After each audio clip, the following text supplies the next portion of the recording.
Could you use a quick tip daily? How about a tip that can impact your day? My name is Rafael.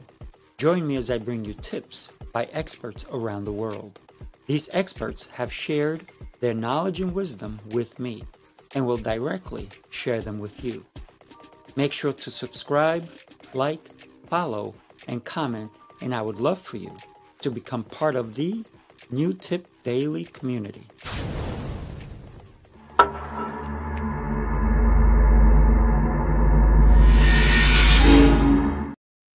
Good morning. Happy Tuesday. I hope that today's episode shares some light on life, on what happens to all of us. We all go through the valley of despair, if you will, or the valley of triumph, or the valley of turmoil. But we go through this, our lives go like this, right? There's ups, there's downs, there's in betweens. But the most important part is when we bounce back. Sometimes we bounce better instead of back. We may have gone through a low point in our lives, personal, professional, and relationship wise. So let's think about, how do we stay focused even when we are down? When no matter what we do, the luck is down. We have zero luck, nothing is going our way. How can we still persevere? Resilience comes to mind, but people in the middle of a turmoil, not thinking resilience, they're not thinking, all they're thinking is, how did I get here? That's many thoughts. How did I get here? Why is this happening to me? Why me? How do I get out of this? Is it even possible? There's been so many times where people could not handle it, and unfortunately, they took their own lives because they thought there was no other way. And that's a very sad place to be. And anybody listening, if you are in a down state, if you will, just know that better days are coming. They may not look like they're coming. It may take weeks, months, heck, could even take years. But we can't give up. We cannot give up, because as we fell, sometimes we have to hit rock bottom. Sometimes we have to lose everything.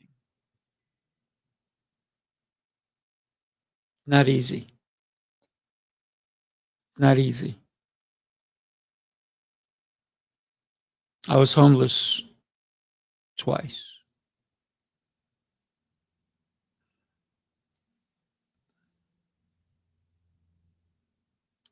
One when I was in my 30s, and many people don't know this, but anybody asked me, they thought I was fine. Meanwhile, I didn't have a home for 6 months. I lived in the basement of a store. The store didn't even have a basement. It was one of those doors that you had to pull up from the floor, and you went down, and it was just concrete, and it was dirt and everything. And there was equipment in there. It used to be a hardware store, and there was all kinds of weird stuff in there. I was allowed to use this space by someone. And it was a saving grace because I had nowhere to go. The other place I would have had to go would have been on the streets.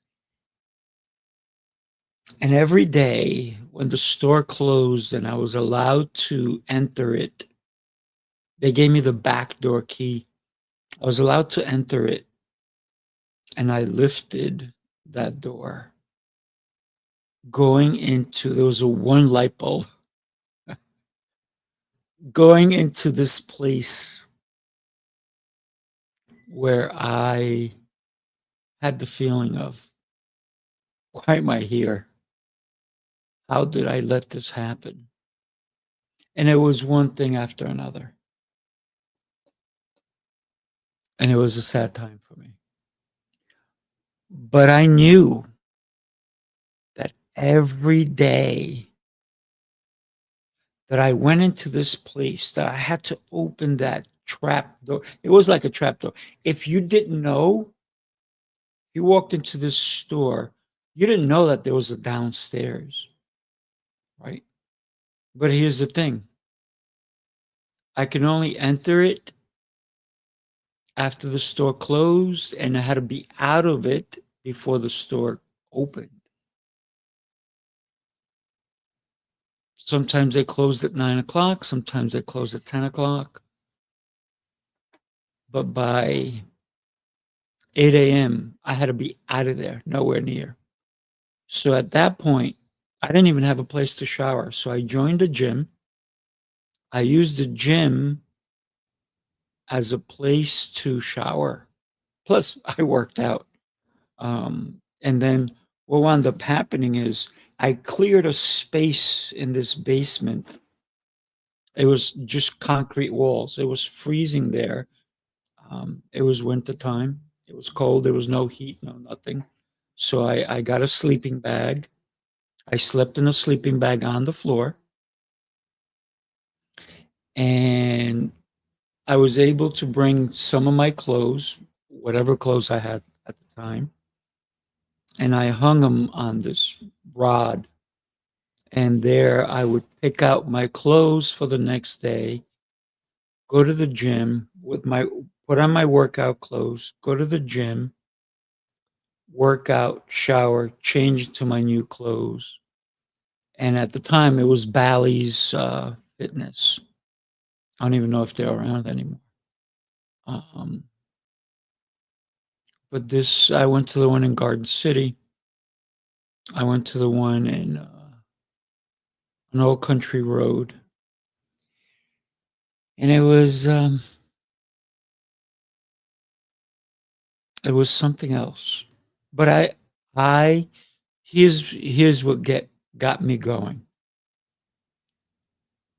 Every morning, whether I slept or didn't, remind I remind myself that I was sleeping on the floor, on a cement floor, that bugs could have crawled.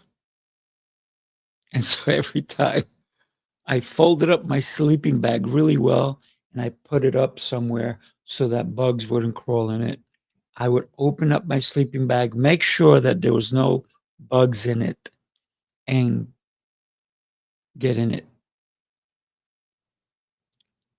Because it was a basement, there was zero windows. If there had been a fire, I probably would have died. Um, if there was a fire in the store. Thank God there wasn't. And so I would put my sleeping bag right above the light so I can kind of get up, hold on to my bag, shut the light, get in it. And it was quiet for sure. And obviously, I would pray and I would plan my next day. But I knew that me planning my next day the night before allowed me to have a game plan, allowed me to know exactly what I needed to do. Even though I had to get out of there by 8 o'clock, I was gone way before then. I was probably gone by 6 a.m. I was probably out of there. Um, yes, I was embarrassed. I didn't want anybody seeing me living in those conditions. My family doesn't even know. And if they're watching this, they might find out today. And I remember waking up sometimes 2 in the morning, 3 in the morning, or usually it was around 4, 4:15. I would get up. I would get out of the sleeping bag, put the light on, and write what I thought my day was like yesterday, what it was going to be like today, and plan for eventually to get out of that situation. And so when I went up the step, remind you, remind myself, when I went down the stairs, I had to shut the door down. I had to close it because they didn't want the door open because there was no railing. So if the door was open and it was dark and somebody came in, one of the owners or something, they could have fallen down the stairs. So I had to open the door, climb down, take the latch, and pull it down behind me. So with I used a little flashlight just so I make sure I didn't fall going down the stairs. And then I put on the light, and sometimes I would read, right? But when I was leaving, I had clothes that I was going to wear that day on my hand. I had a duffel bag as well with my workout clothes and so forth. And I would prop that door open, and I knew that that was a new beginning for me every time I opened that door. It was almost like your day awaits you. It was really interesting. Interesting time for me. No one, I mean, no one knew what I was going through. And I didn't feel like I had to share that with anybody because, yes, I was ashamed of what I was going through. But I think in reality, I didn't want to have anybody think of me any less.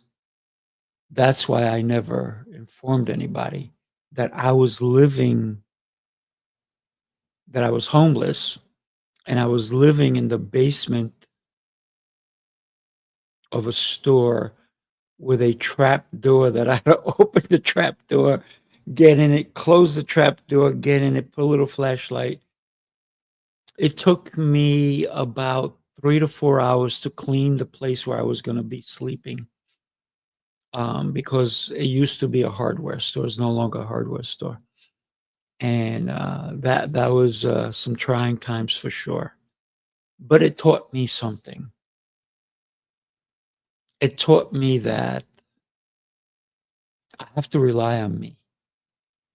It taught me that every day that I took action, there was action to get out of that basement, to get out of that rock bottom, if you will. Those actions taught me so much. I did not rely on anyone. At this point, I could not afford to do a down payment on an apartment. I couldn't afford any of that.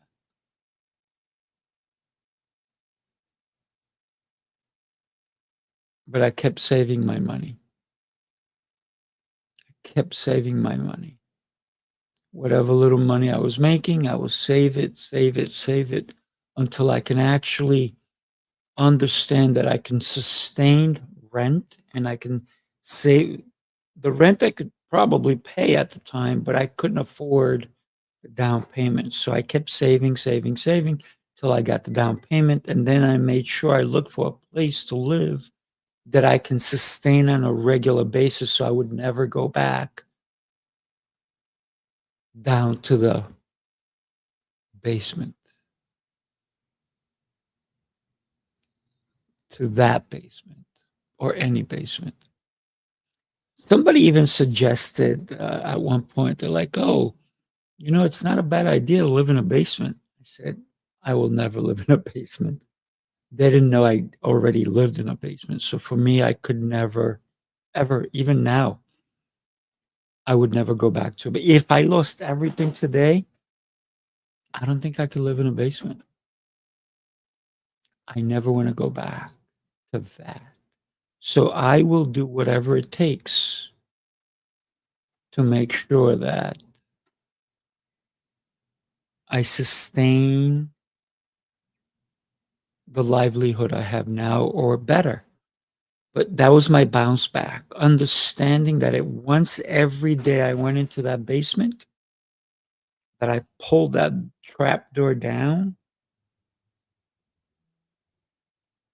that it was going to eventually be my last day in that place. When I pulled that trap door down, it truly hit home. It said, you're at your lowest place. What are you going to do? This is me talking to me. What are you going to do to get out of here, to get out of this position, to bounce back, to become worthy of getting out, worthy of sustaining a life that I would be proud of? Now, mind you, prior to me hitting that low point, I was making so much money when I worked in Manhattan at the time. I was no longer working in Manhattan. I had moved out to Long Island, and it was just not an easy time. When I recall that I used to spend on a given weekend, I used to spend a couple of $1,000s on entertainment, on food, on clubbing, on drinking, on socializing. I was never an alcoholic, so when I say drinking, I don't mean excessive. I've never been an excessive drinker, but I mean just partying, and it didn't matter. I mean, taxis just before Uber. Uh, it didn't matter, cars, whatever. But then when I went to that low place, I realized the money is not what's important. It's the value that we put on ourselves. That's what I learned while living in that store basement that had to pull down the trap door. That's what I learned. The value of me. Yes, money has value, but I am more important than money. I am more important than any material things. I know because I barely had any. I had the clothes on my back. That's all I had. I lost all my furniture. I lost everything. So for 6 months, I endured sleeping in a sleeping bag in the basement of a store with a trapdoor that had to be closed at all times, even when I was in it.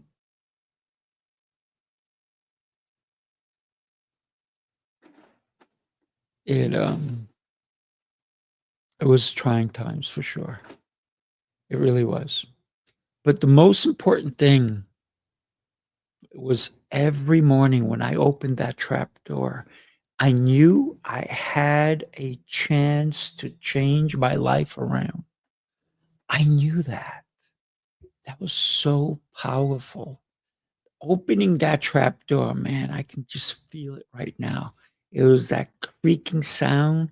It was a big trap door. It was like 3 feet wide by I think 5 feet in length. It was a big trap door, so I had to really muscle it to get up there, right? Um, and that creaking sound made me think that I'm coming out. Today is going to be better than yesterday. This is why when somebody asks me, "How are you?" I respond with exceptional, getting better every day. Because if we go back to where I was, to where I am today, it's because of that. It's that mentality right there that has guided me to every day do that one little thing that's going to propel my tomorrows further and further and further so that I can rise again in the morning. I thank God every morning for the blessings He has given me, for the skills He has bestowed upon me, for the gifts He has given me. Every day, we have a chance to bounce back, to be better than we were yesterday. Every day, we do have that. We have a choice. How can I be better than I was yesterday? That is your bounce back. You have to believe that you can be better today than you were yesterday. Because we can't relive yesterday, but we have to live right now in the moment. So consider wherever you are, however life has treated you. Life is beautiful. It doesn't matter. Material things, they come and go. Do you still have every little material thing you purchased 20 years ago? If you did, you're maybe a hoarder. But things come and go, they get worn out. I mean, take a look. I have this water bottle. I have this one. Let me hold up another one. I have this one, right? I even have on my desk, I have this cup. Everything has value. I mean, look at this. These are all the water bottles on my desk. All of them because they've been gifts. Well, this one I bought. This one was a gift. This one was a gift, right? Somebody gave this to me. And actually, I dropped it. So it kind of got dented there. So it's already on its way out. Will I have that 10 years from now? I don't think so.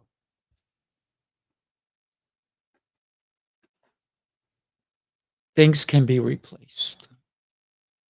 You, me, we cannot be replaced. But we need to understand that no matter how low we go, we can bounce back. We can definitely bounce back. Life is extraordinary. Life allows us to make mistakes, to correct mistakes, to do great things, to become an inspiration for another human being, for our lessons to be there to teach someone else, from our trials and tribulations to help us bounce back. So, my tip for you today is no matter what you're going through, you too can bounce back.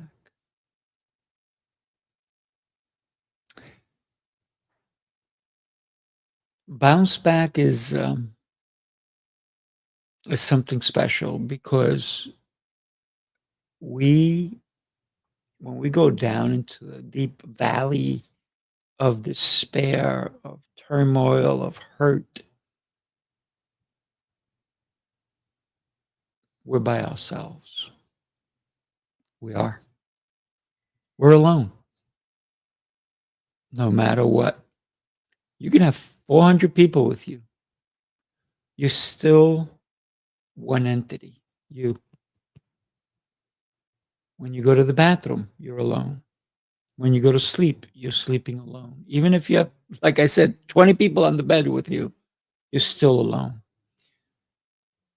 So consider bouncing back as a one person journey. You need to have the drive to bounce back. Yes, that can be people pulling you up. Come on, let's go. They're going to pull you up. They're going to help you along. They're going to give you gifts. They're going to give you things. They're going to inspire you. But it is only up to you to be able to bounce back. Bounce, my friends, bounce. Bounce back into the awesome person that you were meant to be. And every time we go through a time in our life that we may think it's negative, maybe you had to go through that so that you can understand how incredible you truly are. Thank you so much for listening to me. Hey, listen, by the way, I would love to help you. If there's a way I can help you, please allow me. You can join me. Here's my email, right? Pretty simple. Sifu at speakingprowess.com. Speaking Prowess is my website. I love helping people learn how to communicate better. All those days and nights when I was homeless, the communication that I had with me and with others allowed me to bounce back. It doesn't matter where you are in life. Your communication skills are the key to bouncing back. Thank you for joining me today. Have yourself an exceptional day. And I look forward to seeing you next time. Take care.